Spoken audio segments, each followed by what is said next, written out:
In our environment segment, we're looking at the ripple effects of war in Iran, conflict in the Middle East, reigniting fears of a major energy crisis. Crude futures have surged more than 8%. European gas prices have also jumped by 30%. Joining me on set to talk about this is our environment editor, Valerie Dekimpe. Valerie, shipping in the Strait of Hormuz has effectively been brought to a standstill. Give us a recap of how crucial this shipping route is for global energy supplies. Well, a 33-kilometer-long passage connects the Persian Gulf to the Gulf of Oman, effectively connecting major energy producers, oil and gas, to the rest of the world. And we've been talking a lot about oil. 20% of the world's crude oil passes through the Strait of Hormuz, but it's also a major choke point for LNG, liquefied natural gas.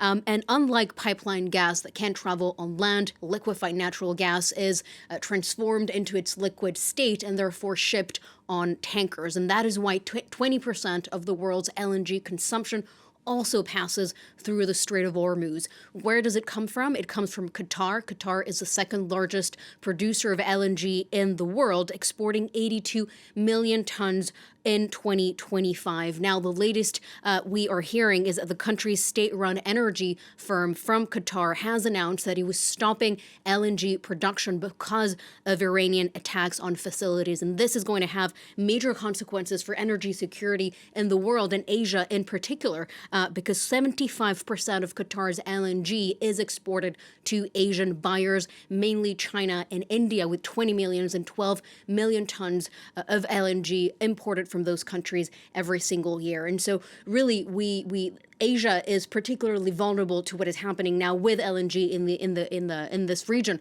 but we will have ripple effects as well in Europe in particular. Yeah, tell us about that, because European gas prices surged earlier this Monday. I mean, even they've actually surged. You mentioned 30% earlier. The latest we're hearing is that they have jumped by 50% as a result of the latest announcement made by the Qatari state-run firm of they were halting LNG production. Now, a bit of context: Europe has been ramping up production of LNG for the last couple of years in an effort to reduce their reliance, their dependence on Russian gas, pipeline gas traveling from Russia to Europe. So it does not actually depend on LNG from the Middle East. The EU, however, has become heavily reliant on the United States. The United States providing 60% of the EU's LNG imports. And so that, however, does not make Europe any less vulnerable because, gas, we are seeing now at the end of winter, gas supplies are running low in Europe. The gas storages are about 30% full. And so whatever happens in the Middle East will also have a direct impact on European gas prices, European gas, energy supplies. And that's what we're seeing now with this 50% jump. The fear is that Asian buyers, heavily relying on the Middle East for their gas, they will bid aggressively on American cargoes. So there's going to be more competition and therefore an increase in prices. A note published by Goldman Sachs over the weekend even warning that European natural gas prices could more than double if shipping through the Strait of Hormuz is halted for a month. All right, so what could be the long-term consequences for global energy?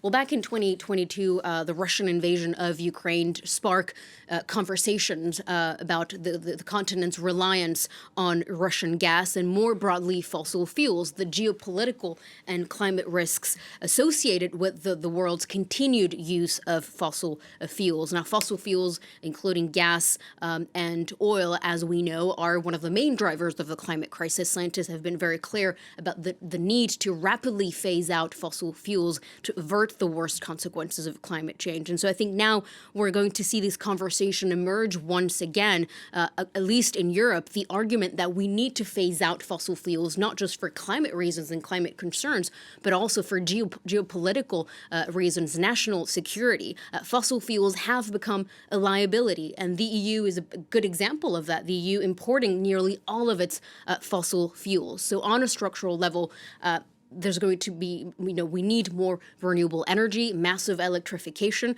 improving energy efficiency as well.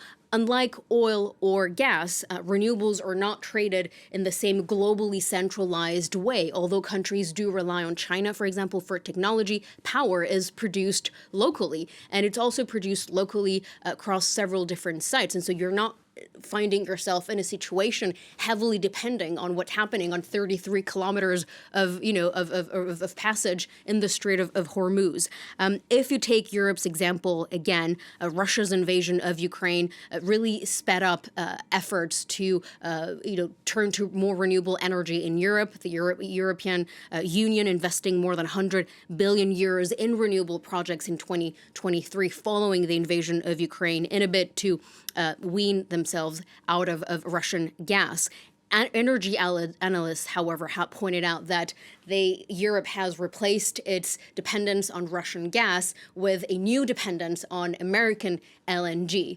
And tensions over Greenland more recently have also become a reminder for European leaders that really there is a need to become less reliant on fossil fuels, not just, as I was saying, for strategic reasons, but also climate reasons, as we know, there is growing dependence associated with that as well.